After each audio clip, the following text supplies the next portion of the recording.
ยาเลยห้องไอ้ไรกว่าห้องไอ้ไรกว่า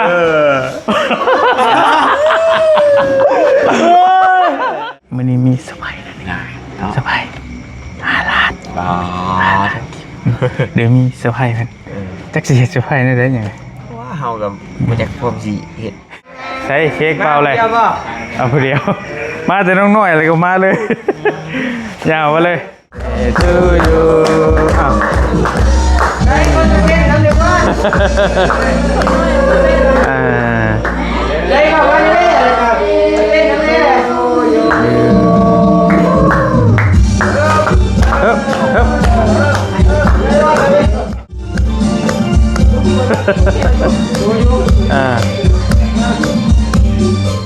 วันเกิดน้องชายวันนี้ก็ได้เนาะจักปีปีนี้19 ปีเงินใช้เมืองน้ำมันรถกับบริโจมตีช่วงเฮ้ยก็ไม่แย่โยนเนาะคือบ่ใช่เบิ่งอย่าใช่ก่อนโอ้ยเดี๋ยวยังไงดิเอาเงินผูกแขนบ่เป็นเงินอ้ายดอกเว้ยจักใบคือหลายใบโอ้เชือกนี่เชือกนี่ดิเอาใบใหญ่พวกหน้าใช่ป่ะได้วิจัยได้ดิวิจัยอะไรวะวันนี้ดีกดข้าวดีกดข้าวโอ้ยอย่ามาบ่นว่ารอดตายได้แบบนี้สิเดือนไปเลยจังนับก็ได้ลายยุ่ยยาเลยห้องไอ้ไรกว่าห้องไอ้ไรกว่า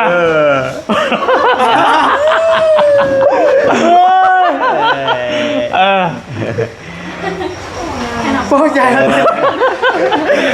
รอดแล้วพ่อเดี๋ยวนี้รอดแล้วพญาแต่เล่นกูรอดอยู่เองกิน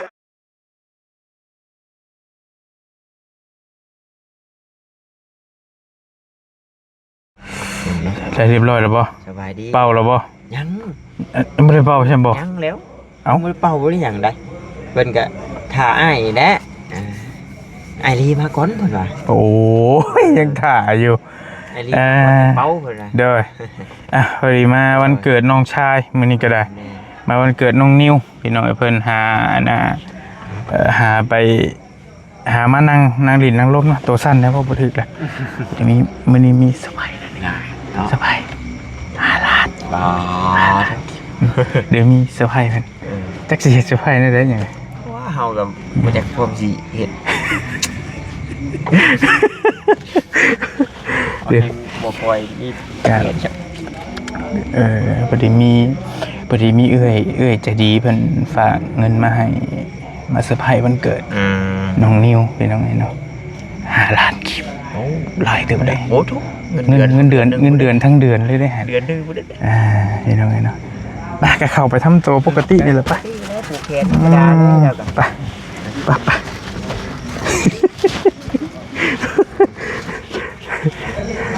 แล้วเจ้าบริษัทว่าใช่เอามือบ่เหรอยุแต่ว่ามีบ่ล่ะก็มีอยู่ธรรมดานี่แหละมีก็ได้ใช่ก็นี่แหละเด็ดส่วนไรเนาะโอเคไปสวัสดีเด้อไปเอาเค้กแล้วบ่ยังมาแต่ก็ไม่ได้อยู่นะเพิ่นเลยมาแต่น้องน้อยกันยาวมาเลยได้นี่ก็ได้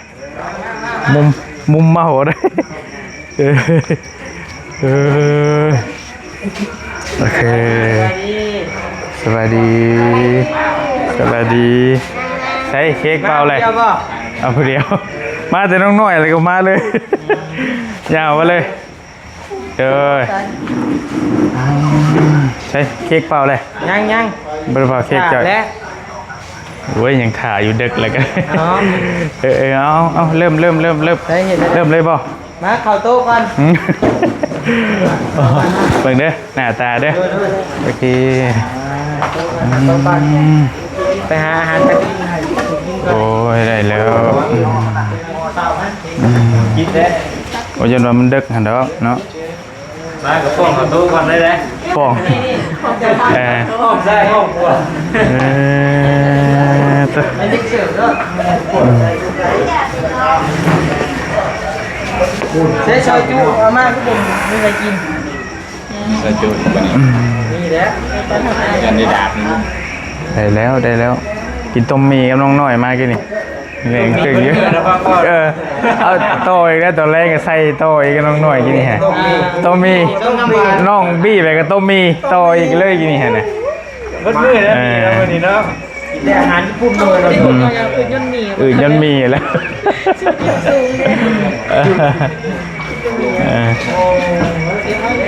เช่นบี้ได้บี้พันมาบอก ยังไม่ โอเค เอานิ้วบอกอันกินข้าวกันบ่หรือว่าเป่ากัน เป่าก็ลกก็ได้ยันว่ามันเด็กเตะยันมันเด็กขนาด แบบเอานั่นก้อนยังมาแต่นี่ ยันมันเด็กขนาด แค่บ่ มีลำโพงตึกนี่ เสียง เนาะชอบแจ้งบ่ จังหวะกินเป๊ปซี่ได้กินทอดเจ๊ง เอาพี่มงพี่หมายกูท่านปิดหรอวะตกใจเลยลาย ขายไก่ชิ้นว่ายังไงก็ได้เฮ้ยอันนี้เขาเรื่องคุณชาวบ้านเลยถ่ายคลิปอยู่กัน เสียงใส่ บ้านเราคลิปนี้เนาะเลย ยูทูบเบอร์ไปทางใดก็มีแต่คลิปนะมีแต่กล้องทั้งนั้นแหละ ดูโตจะไปถ่ายเป็นหน่อยสองคนนะบอลตัวจะไปกับมันนี่แมนเราจะ เล็กน้อยชื่อได้ไหน เอาสองไอ้น้องเล่นตัว ได้จะคอง สายฟ้าบ่สายฟ้าบุญทวีเอานี่แหละได้เป่าเลยบ่เอาเป่านั่งไม่ไปลูกก็ไป ลุยเลยบ่ปิดไฟก่อนบ่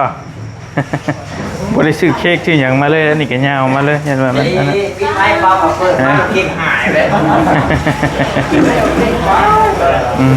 ขโมยเค้กมาเปิดก็ได้มันมีในกระซิบ ได้อยู่ที่เพลง Happy Birthday น่ะได้อยู่ ได้เล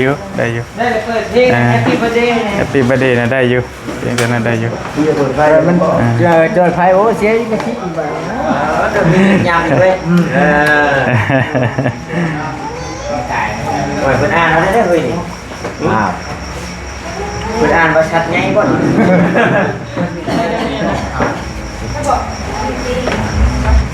ว่ามั่วอีกเดียวนะ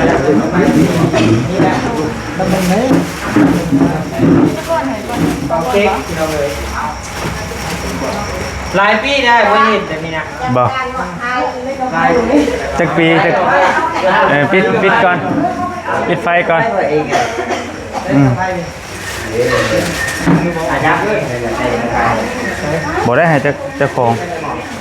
มาพี่ก็ได้มีบ่ได้บ่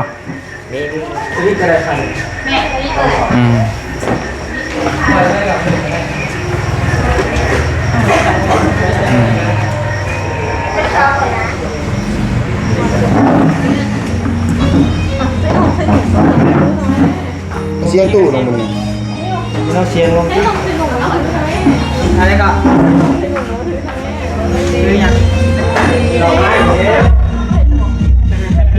มาแล้วกันจับเลยจ้านะนี่บ่ตัวนี้นี่เลยกว่านี่ นี่ยัง บอกมันตัวหนึ่งอะนะ ตัวใด ตัวหนึ่ง โอ้ยเจ้าเสียงเงี้ย ตัวใดดีตัวใดเฮากับบอกเห็นแต่เขาเจ้าเปิดแต่ว่าเปิดได้อยู่เหมือนกันเลยเสียงนั่น โอเคตัวนี้ได้อยู่เลยตัวนี้ได้อยู่ตัวนี้แหละเอาไปแล้ว เอาได้อยู่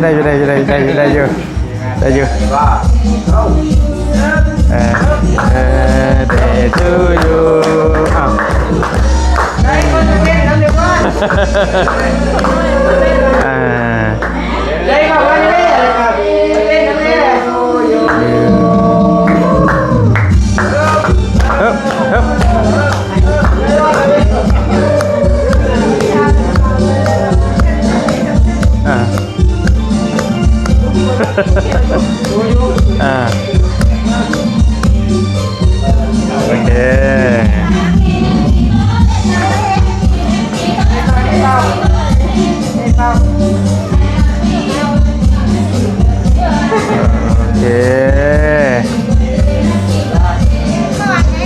รียบร้อย เห็นป่ะเปิดไฟ มัน ไม่ได้ว่าอยากเตรียมยังอย่างนะ ได้แล้วเรียบง่ายเรียบง่าย ง่ายเนาะ เรียบง่าย อันนี้ทั้งสามีแล้วก็ทั้งบ่าวเวียดกับภรรยาเพิ่นแล้วก็ทั้งไทยแม่ของแท้ของปลอมของแท้ของปลอมนี่โอ้ยของปลอมโอ้ยเนาะ ผูกแขนป่ะผูกแขนแล้วผูกแขนก็ด่วนได้เลยให้คนไทยก่อนโอเค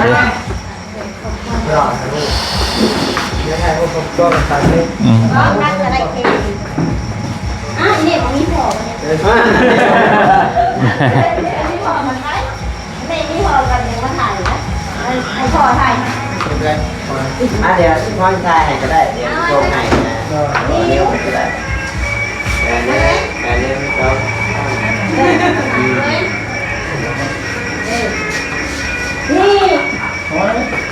ะไป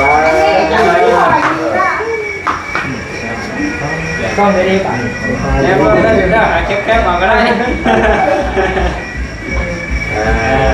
ได้อะไรแบบนี้เจ้าภาพนั่งแล้วเจ้าภาพนั่งวันนี้เอาจะผูกแขน ผูกแขนป่ะ โอ้ยยังอีกพ่อ นั่งแล้วผูกแขนที่ยืนบนเนาะ นั่งเลย มาพี่มาจิ้มพูดเลยมา โอ้ว้าววันเกิดตัวกันต้องอะไรกันวะเด้อ มันคือในหนึ่งนะคนเดียวนะ เอามือนี่ นั่งก่อนเกินนี่แหละถ้าเฉลี่ยถูกนี่ต้มบอกเราก็ถึง ใช่คือเป็นในหนึ่งแค่มาดิคือของเราเป็นของเราป่ะ หายคนนี้หายคนนี้คนกับดินหนาวเอานี่เลยแต่อยู่ที่นี่เองเด้อมันอยู่ก็เด้อภาพของเจ้าเก่งเก่งมันจ้าใส่ให้ที่ให้ที่ลูกขยับลูกค้าเด้อเป็นอะไรทำดีแบบรวยเป็นคนหนักเป็นมือเช้าซ้าขยันเด้อค่ะ จอยใช่ไหมเนาะ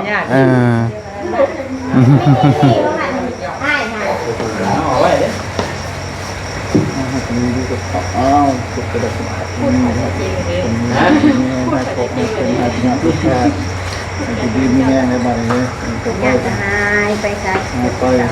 ถีบรถกัน ยังหายตัวเดียวอีกเลยครับ เจ้าตัวเดียวไม่เรียกแล้วเนาะกินได้บางเวลา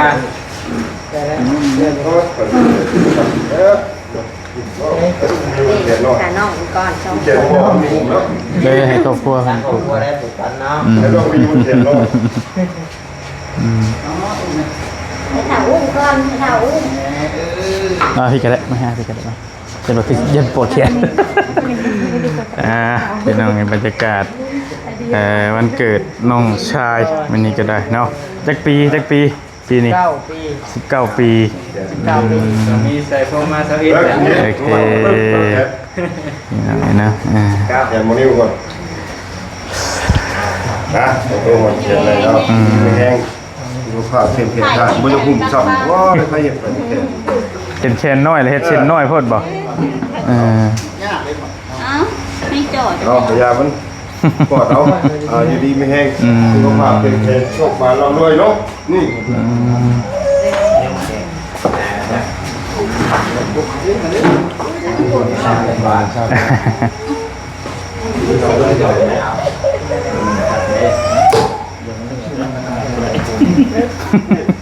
หน่อยก็ได้วะ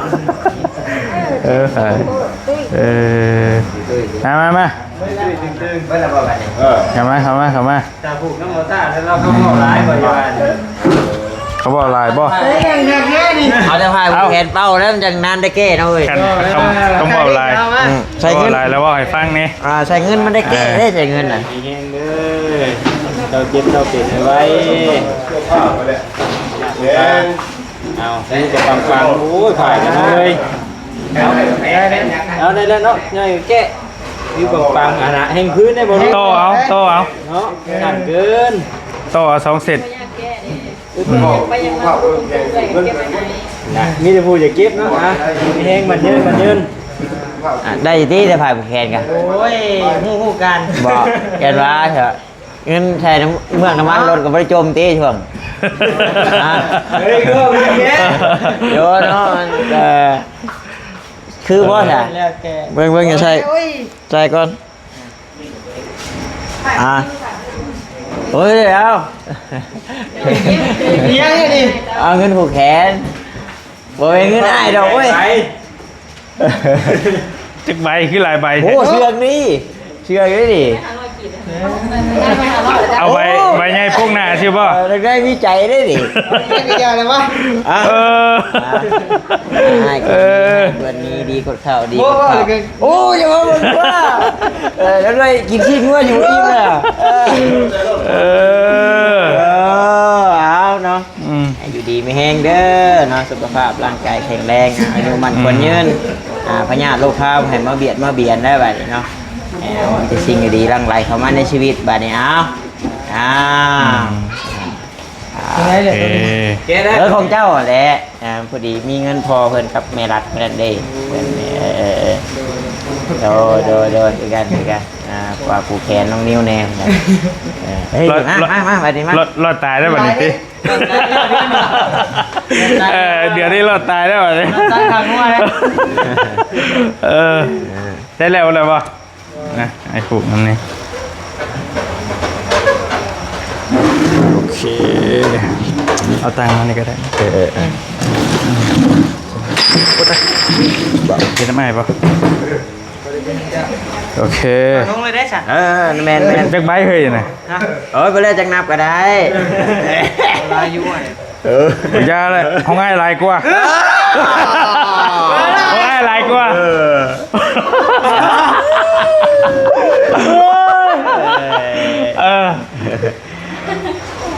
โอ้ใจแล้ว รอดแล้วพ่อเดี๋ยวนี้รอดแล้ว ได้สิพญาติเล่นกุ้งรถอยู่กินอาหาร โอ้ใจกันติเลย เอานั่งลงก่อน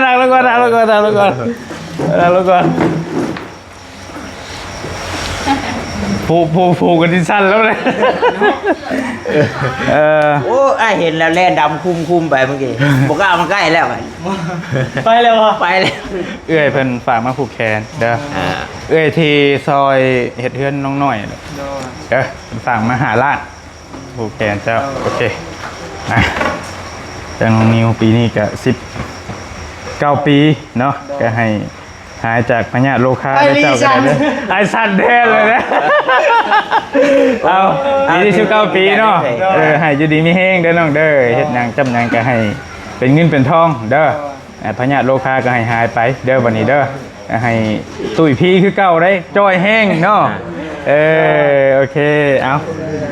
โอเค ใจทางเรือใหญ่ใจดีเด้อเราจับ เป็นแม่อยู่บ้านต้นเพิงเมืองต้นเพิง เป็นเพิ่งแข่งโบแก้ว อยู่แข่งบ่อแก้ว อยู่ดีไม่แห้งเขาเก็บไว้ได้ป้องกันนี้ปัจจัยที่ไรคอยได้สิ่งนั้นสมกองมั่นปัจจัยเก็บเกินแล้วนอนเราเด้อ โอเคเป็นฝากมาอันนี้ของอ้ายผูกแขนน้ำโอเคอยู่ดีมีแห้งได้แล้วเด้อขอบใจหลายๆ เด้อ ขอบใจทุกคนเข้ามาร่วมงาน เด้อ สั่นเลยเชียว ก็ดีใจนะหลายๆเพราะว่าได้ยินจมว่าเดือนนี้ยันบ่รอดอยู่รอดแล้ววันนี้เนาะ รอดครั้งแล้ว โอเคไปได้แล้วไปจะนั่งกันนี่ไปโอเคไปบ่รอดกับพ่อได้เพื่อน้ำนี่แหละ พอได้เพื่อกันนะ เพื่อตะคุ่มตะพังไว้นี่แหละ โอเค มานี่ก็ได้ครับ โอเค ก็ ค ต้ รั อบ งเล่นทำยาว เอาฮาไม่ดีก็ได้ เพลงคืดเพลงอย่างนี้บ่ดิคืดบ่ เอาแบบกระชากลากถูแล้วป่ะ ชุดลายกระเสพสดก็ได้อยู่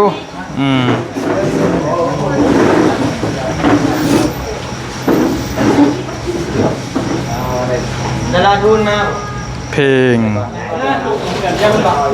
กะได้ แม่นบ่ให้ทุน ใครเราเคยเที่ยวอยู่เคยเที่ยวเลยใครอยู่หางเล็กแมวป่าเลย ฮะ หางเล็กแมวป่า สองคนล้านวิวเลย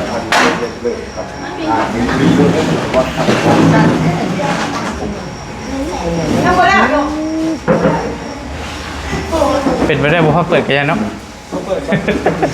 จังหน่อยก่อนจังหน่อยก็เล่ากับ คืนมานี่ เล่ากับลิขสิทธิ์ลายได้เดี๋ยวนี้เล่ากัน เองระวังใหญ่หน่อยเราเว้นในที่แล้ว เล่ากันลายอยู่ ดีไม่แห้งเร็ว เด้ดาราทุน ได้แล้วแก้จมูกอื่นนะ หรออยู่งั้น โอ้บ่ นะ เกินมือ มอนี่ก็ได้ เอาไปเลยนะเอาเงินดีๆนะ ได้แล้วปะเด็กก็กระได้ได้แล้ว กินพี่น้อง โอเคพี่น้องไอ้น้องมันก็ โอ้ยเตียงนี่มากจะได้นี่ ไอ้น้อง เซลมอน ขออภัยนะ เตียง บ่มาของแพง เดี๋ยว ทุเรียนบ่กินแซลมอนก็บ่ได้กิน เดี๋ยวอันห้าเมื่อเลยผักเมื่อไปให้เจ้าผักแม่ยูรี่เด้อเจ้าผักอันแม่ยูรี่ โอเคได้ เพราะว่าเพิ่นบ่ได้มาดิ บ่ได้มาแล้วมาอีลุงตุงนางมาแต่น้องน้อยนี่ก็มาเลยฮะนี่ก็ได้ยาวมาพี่เลยแยกกับน้องแม่นแยกกับน้องบี้มาอันนี้ของอ้ายบ่ไม่อ้ายบ่ มา พี่อยู่เจ้าตอนใดวะ โอ้ย เป็นตอนนั้นเพราะ ตอนนั่นเห็นว่าก็เฮ็ดตัวบ่ถือง่ายก็ได้ เพราะว่าเอ้ยเพิ่นส่งเงินมากินนี่เลยเด้ตอนเดียวรถนั่นน่ะก็เลยว่าสิไพ่มื้อหลังเพราะฉะนั้นว่ามันบ่เข้ากันนะก็เลยว่าเอามื้อนี้ซะมื้อเป็นมื้อวันเกิดเลยซะ มือมันรถเนาะ แม่นเอามื้อมันเลยนะมันจังคักเนาะเอ้ยผู้ซอยน้องน้อยหั่นแหละก็ บ่เข้าใจไอ้หลายๆอีกทีนึงเนาะกินนี่ย่านว่ามันวุ่นเนาะ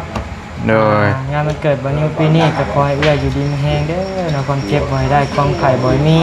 ปรารถนาสิ่งใดขอให้ได้สิ่งนั้นสมความมุ่งมั่นปรารถนาเนาะ โดย ทุกประการแล้วก็ FC ทุกคนเนาะก็ให้อยู่ดีมีแฮงสุขภาพแข็งแรงพิการเนาะโดยโดยโอเค19ปีเนาะ 19 ปี น้องเพิ่นก็จอย ข่าวเลข2 จอยแฮงพี่น้องน้องนิวก็ โดย มีหูบอยู่บ่ตอนไปน้ำกันใหม่ๆมีอยู่บ่ พูดให้มันเบ่งหน้าแดง เบ่ง บ่ อืม เบิ่งสิหาฮู้ เบ่ง ไป ไปดิ เด้อพี่น้องเอ้ย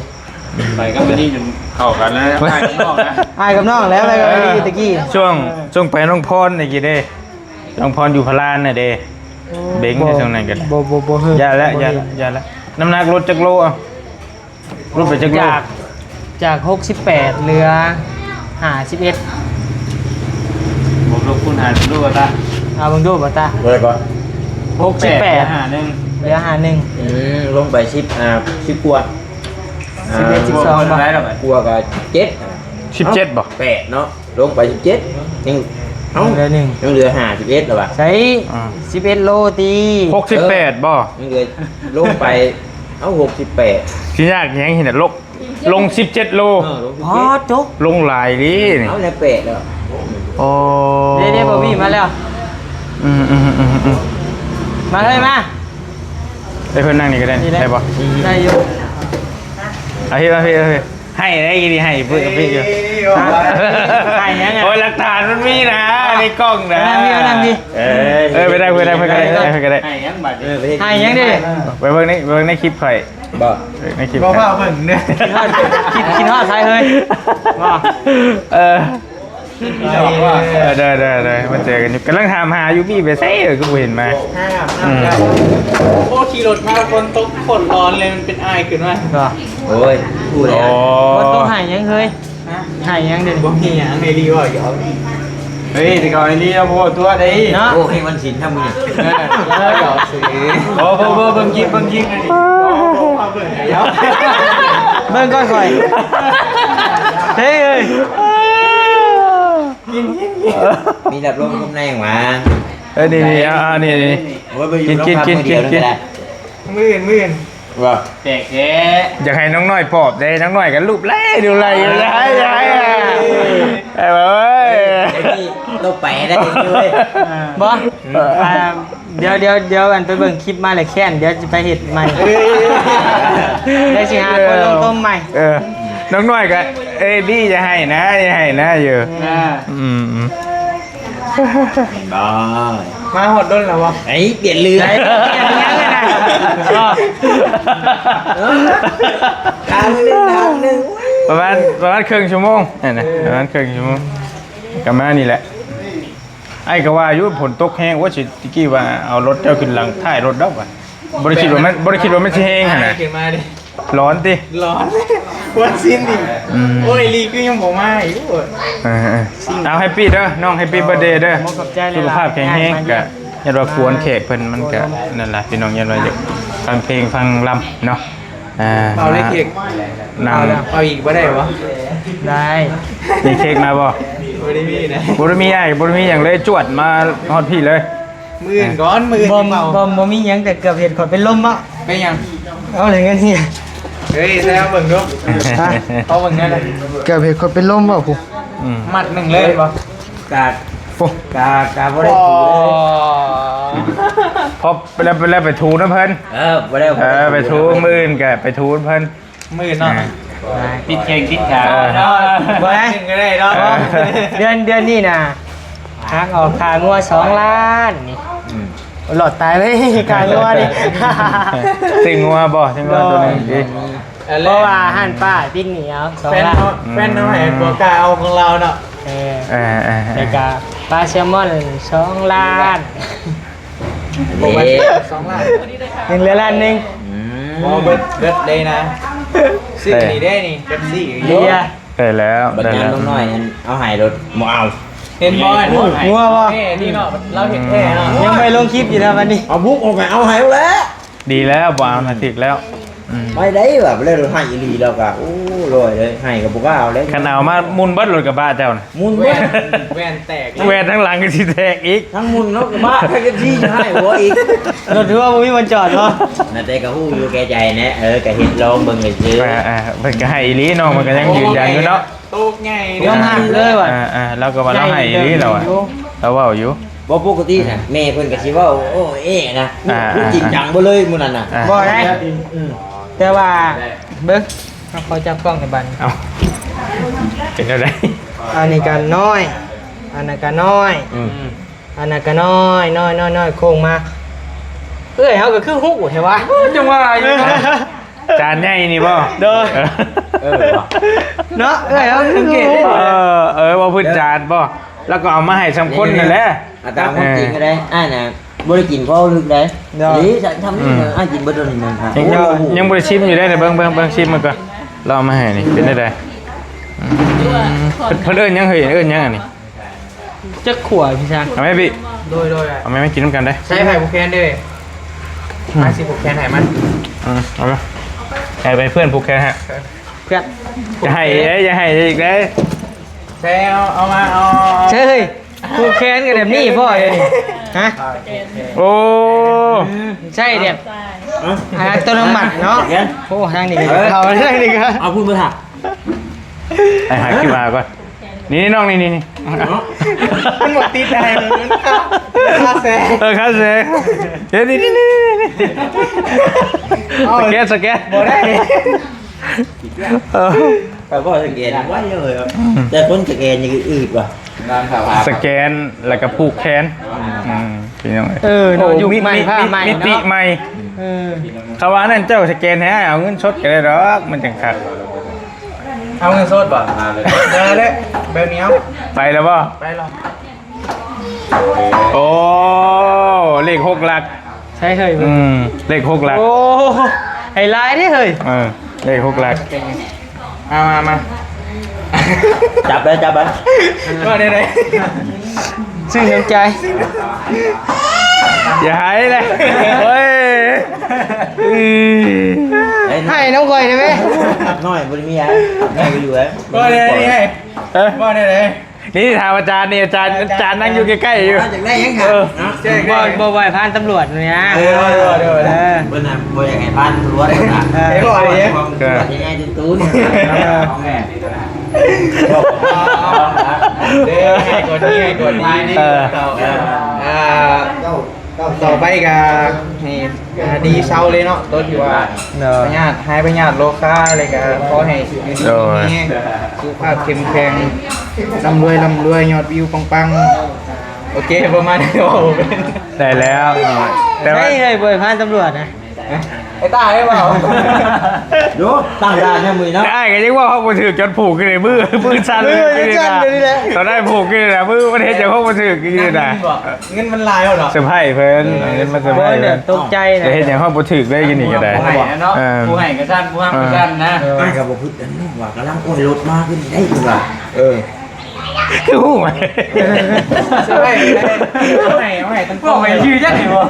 เอ้ยเพิ่นฝากเงินมาให้5ล้านให้เพิ่นแล้วเอาให้แล้วสไปวันเกิดเพิ่น เดี๋ยวว่าสไตล์เดี๋ยวว่ายืนให้เลยไอ้ต้านะก้อนหนึง